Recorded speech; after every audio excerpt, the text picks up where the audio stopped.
Hey yo, hammaga salom do'stlar. Bugun sizlar bilan 10 minglik va 100 minglik akkauntlarni ko'rib chiqamiz. Hozir birinchi akkaunt bu 10 minglik akkaunt. Sizlarning ko'p vaqtingiz olmasdan tezroq boshlaymiz.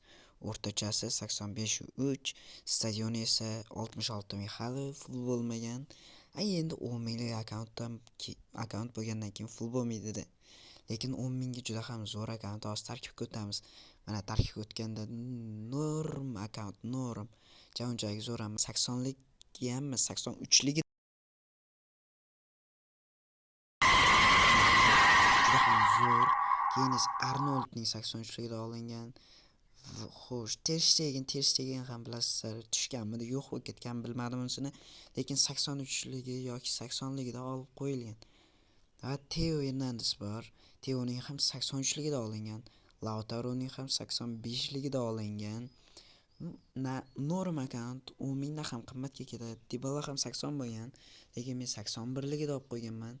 Araujo bilasizlar, ko'p olib qo'ygan, lekin 81ligida olingan bu akkauntda. O'shaning uchun bu akkaunt menimcha norm.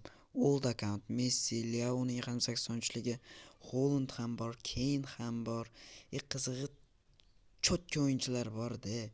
Mana special coachlar ham bor. Menimcha 10 minglik akkauntga arziydi. Gundoganlari mana tarkib ham normalniy. 10 mingga arziydigan akkaunt. Xo'sh, endi ikkinchi akkauntga o'tamiz.